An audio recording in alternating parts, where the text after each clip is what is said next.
Hi guys, I'm Adam Wilborn from WhatCulture. And I'm Andy Murray from WhatCulture. And coming up today, multiple AEW wrestlers have tested positive for the illness currently ravaging the planet. And on top of that, we've got a bunch of title matches confirmed for NXT TakeOver 31. There will be spoilers in that report, just so you know.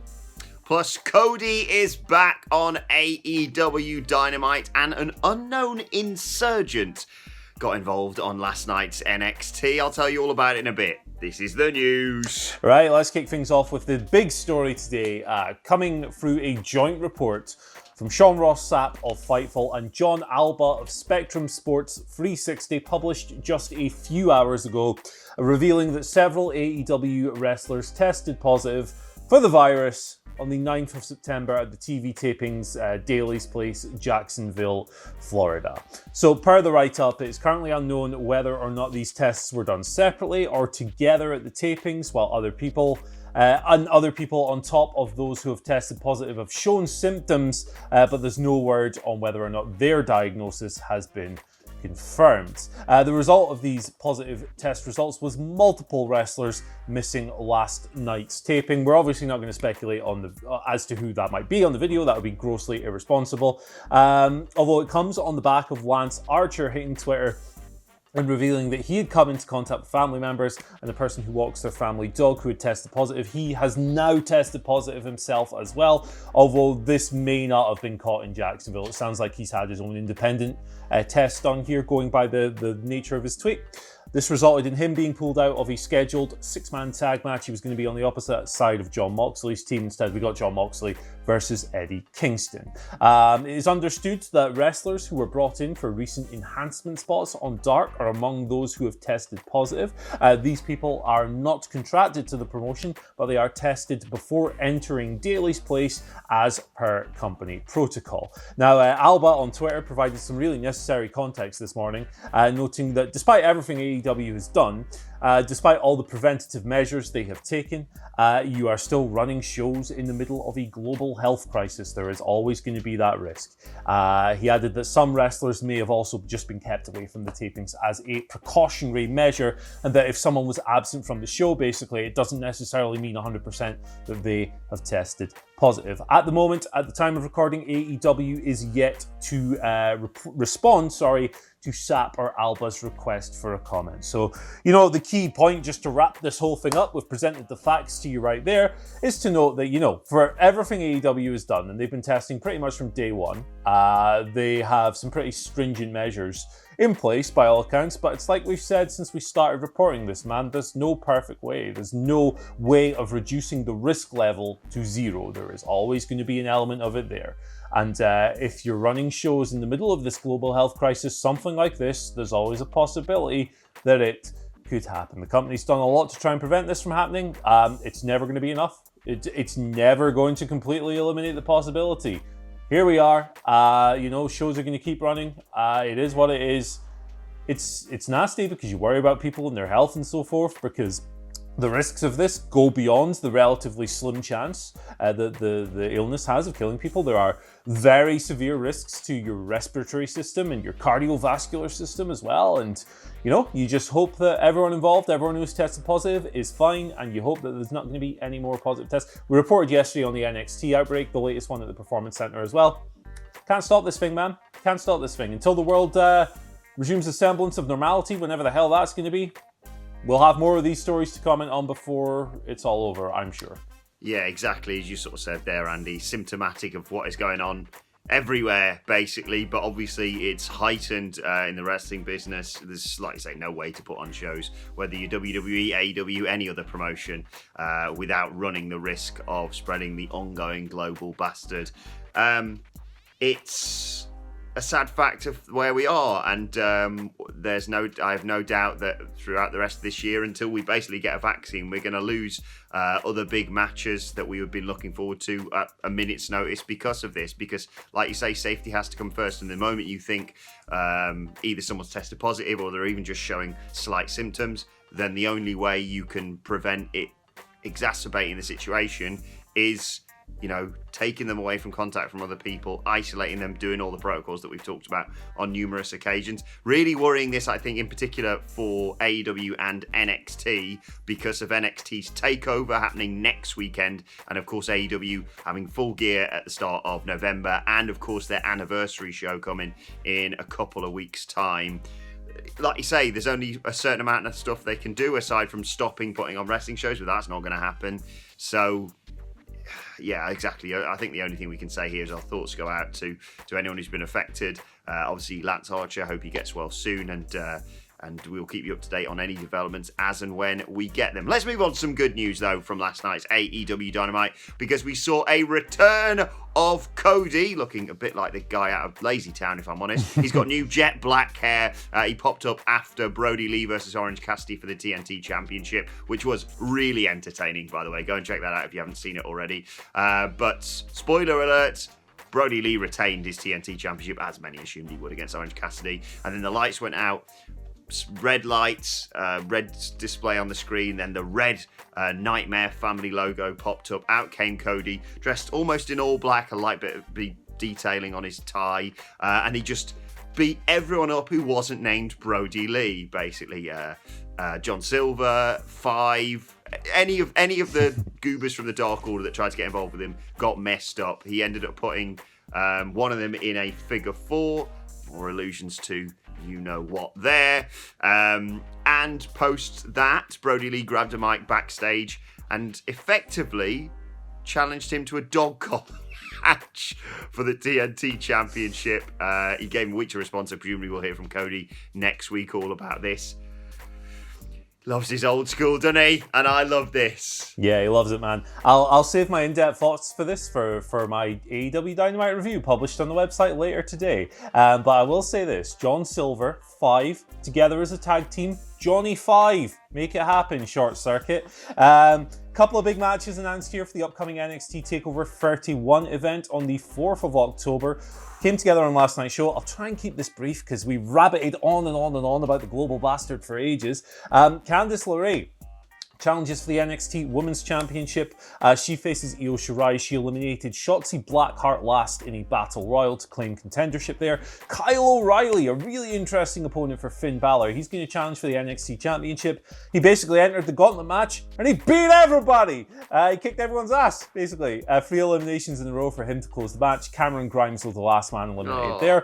And on top of this, as if that wasn't enough, title stuff for you at TakeOver 31. We're also getting Johnny Gargano versus the North American champion Damian Priest, the sexy man in his hot tub with Triple H doing an awkward face in the background. That was weird, remember that? But yeah, there's your TakeOver 31 card so far. It's looking pretty sick. It looks amazing. Damian Priest got his head kicked off his shoulders after he beat Austin Theory. Johnny Gargano ran in and super kicked him and then did the old, I can't do it because you can't pan the camera. He did the arrow thing, basically, to Damian Priest. I really enjoyed the Battle Royal. I thought it was great. Rhea Ripley got a huge amount to shine in and seemingly has set up her next feud, of course. And we also got, Candice LeRae winning. Brilliant stuff. And Kyle O'Reilly, I really thought my boy Cameron Grimes was going to win it when he hit the cave in. I've got to be honest. Kyle O'Reilly getting his foot on the ropes. Gutted. But anyway, well deserved and such an exciting match to come. 3 amazing matches set for TakeOver. And they're doing that weird development thing with the tag division where Fandango, dressed as Sherlock Holmes, set up 4 people, each of whom were from different tag teams. They teamed into 2 teams, stay with me, and then those teams faced against each other, which was won by Roderick Strong and Danny Burch, which means the team of Undisputed Era and Burch and Lorcan, I assume, will face off next week to see who'll face the tag champions at TakeOver. Good, I'm sure we'll got that sorted out. Let's talk about something else that happened on last night's NXT, though. An unknown Insurgent popped up on the TV show, hyping an appearance at TakeOver 31. It's weird. It's worth checking out. It's shot in, night vision. It's sort of like a drone shot of above whoever this person is, with some weird voice-changing technology. I was born in the dark. It said... I'll do my voice-changing technology, Andy. I'm not sure what happened. I helped create something out of my own blood. Years and years of dedication, only to be taken over by paper champions. These NXT champions have been in isolation for far too long. Now, I've come back to take what's mine. So it didn't sound quite like that, I'll be perfectly honest. But the date, 10/4/2020, flashed up on the screen. That's not, hang on, the 10th of April, like the English people and people who write dates properly do it. That's the 4th of October, of course. TakeOver 31. He also chucks like a bat or a pipe through the championship belt. I've no idea who this is. Load of speculation online. What do you reckon, Andy? Bo Dallas. Yes! That's all I'm saying. I mean, like, it's not carrying cross because, as you said to me, he's too small. not the right body shape.